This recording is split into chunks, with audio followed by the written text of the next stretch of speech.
Welcome to Trust Us, Estate Planning Wisdom, the podcast where we unravel the complexities of estates and trusts to empower you with the knowledge needed for effective estate planning.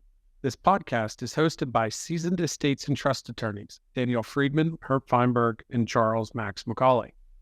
This podcast is your guide to the intricate landscapes of estate planning, including wills, trusts, and probate. Thank you for joining us, and we hope you find the discussion informative. But remember, when it comes to legal matters, always consult with a qualified attorney regarding your specific case. Hello, everyone. Hi, Max. Hi, Herb. Today's topic is an interesting one. It's about how long trusts should last. Sometimes we call these dynasty trusts, and we're going to talk about what we think an appropriate term for a trust should be. And today's facts that we're going to discuss are as follows. A family owns some valuable real estate. They own a company that owns this valuable real estate. And mom and dad die. And they leave this company, which just owns real estate, to their son in trust. The son was in his early 30s when mom and dad passed away. And mom and dad, in their estate planning documents, left the real estate company in trust for the son. But the documents said that when the son reaches age 35, the trust can be terminated at the son's discretion, and he can withdraw all of the property that was held in the trust at age 35. Fast forward, and son is age 50. He hasn't really touched his trust. The property is in trust. He's obviously older than age 35, but he hasn't withdrawn the trust property. And he's in his 50s now, and he's married, and he has kids, and he files for divorce. And the ex-wife, or soon-to-be ex-wife, wants to claim some of the trust property as marital property because her husband could have accessed it at age 35.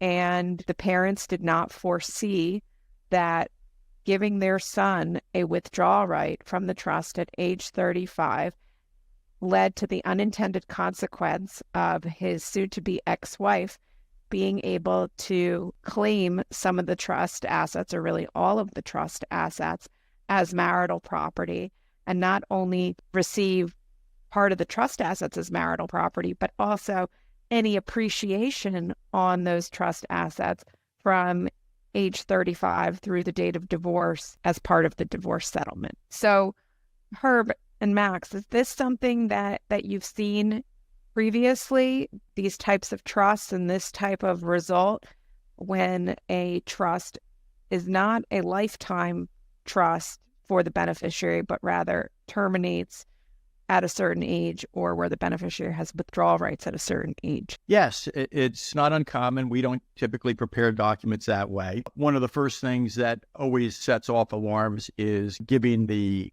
beneficiary the unilateral right to withdraw the assets from the trust, because the judge, of course, would be able to order him to withdraw the assets since there's nothing prohibiting it.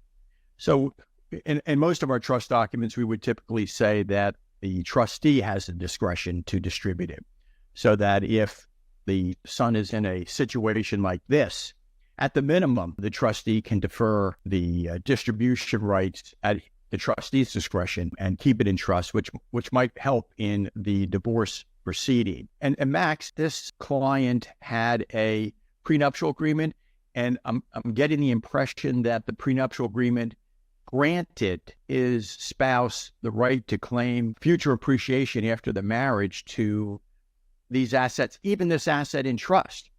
That's correct. So appreciation after he reached 35. So getting a divorce at 50 would have yielded, as part of the equitable distribution, about 15 years worth of appreciation of the real estate. And in the past 15 years, there's been substantial appreciation. So he didn't have a very good prenuptial agreement too. His parents left it in trust. They had too early withdrawal date.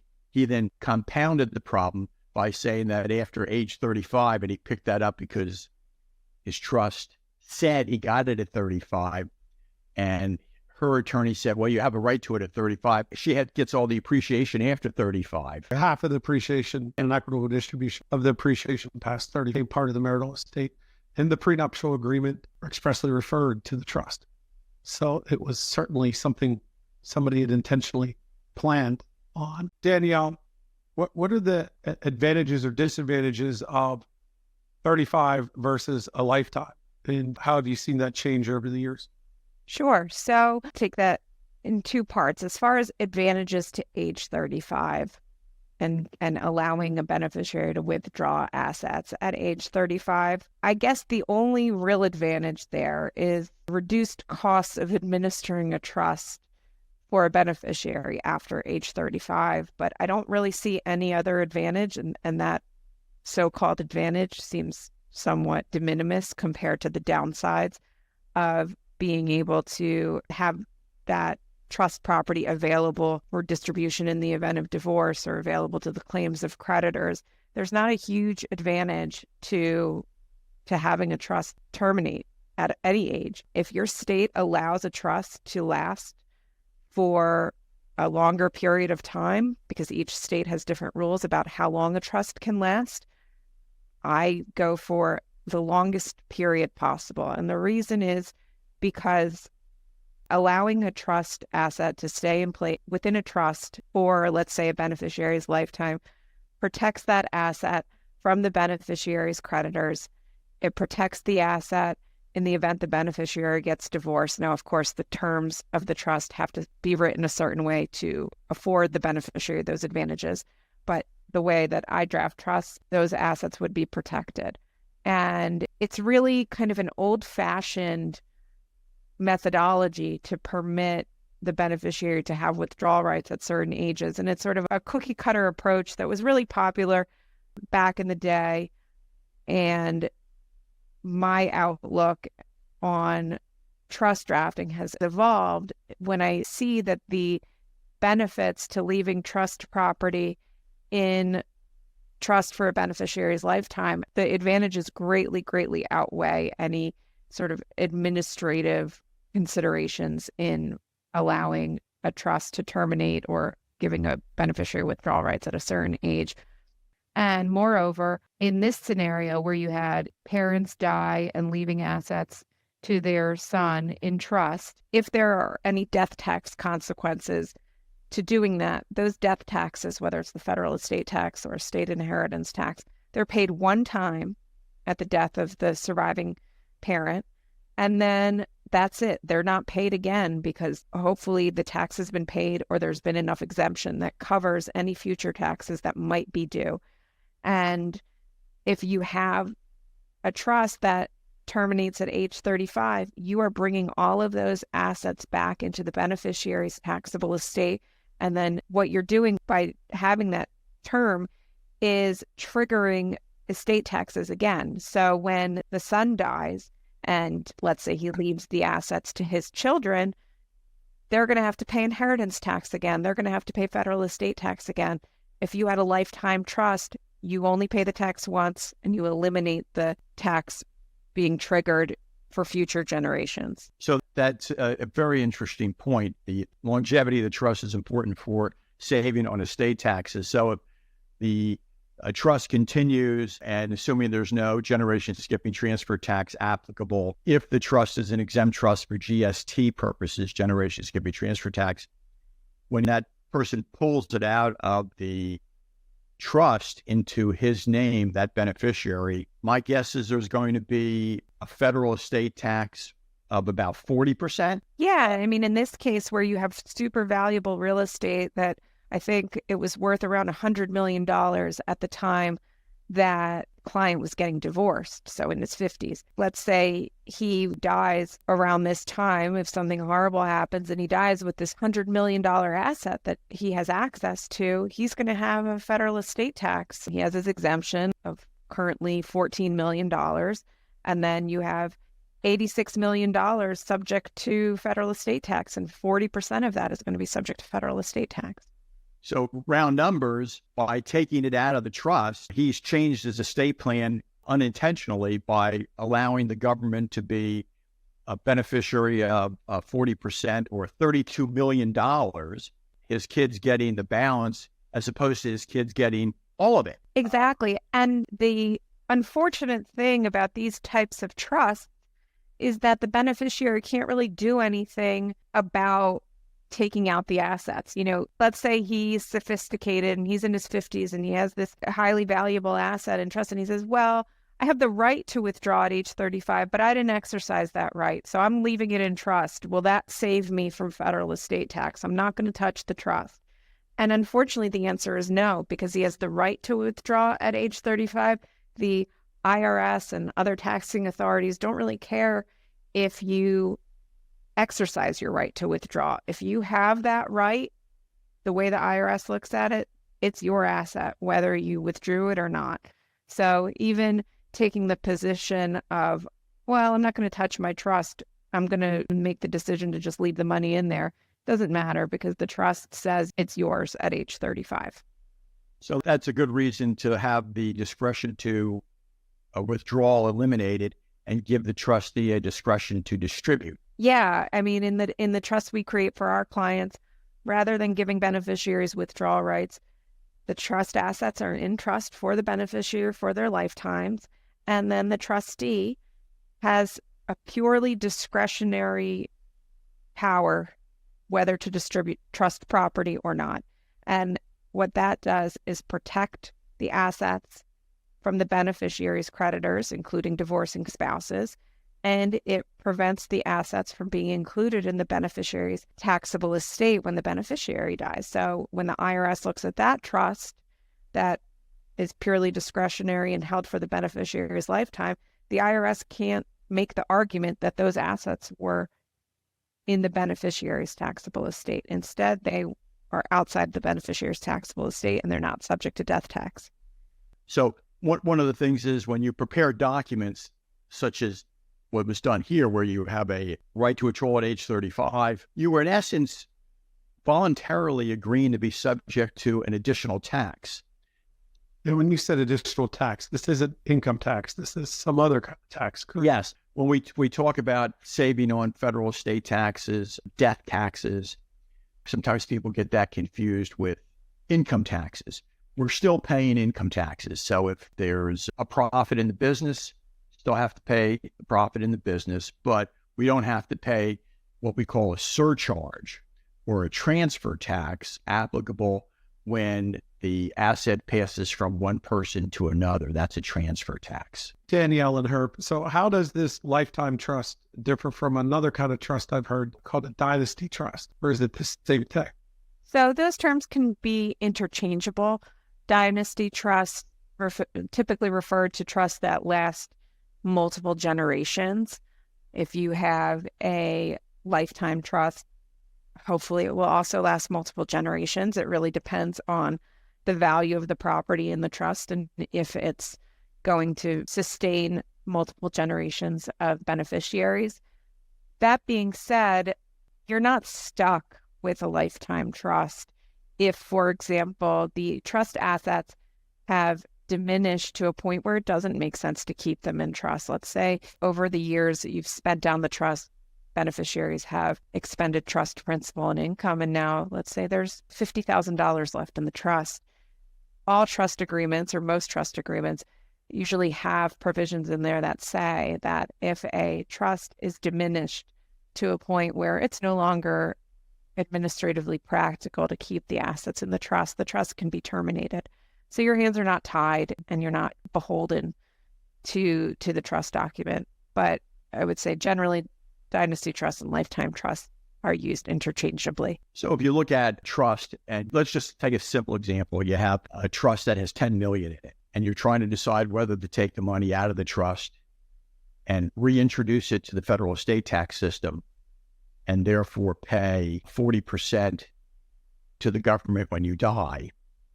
And that trust is going to cost $4 million federal estate taxes to take that money out of the trust. If you leave it in the trust and you don't die for another 20 years, that 10 million might be 20 million. And 40% of that will be 8 million of tax savings. That's a lot of money for children and grandchildren. And the cost of administering the trust is, generally speaking, the cost of preparing the tax returns and the time associated with keeping track of the trust money.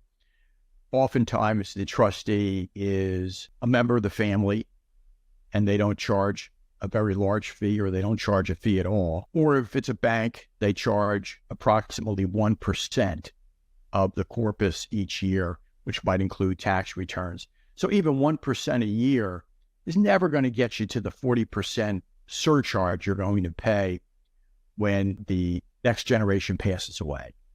So in this case, what I would have done differently had the parents of this divorcing 50-year-old man been my clients, their estate planning documents would have said that everything passes in trust to their son for his lifetime. And they would have said, well, why? He's going to be financially mature at age 35. I don't need him to have a trust that lasts forever. I want him to be able to access the money, because that's a comment I hear a lot.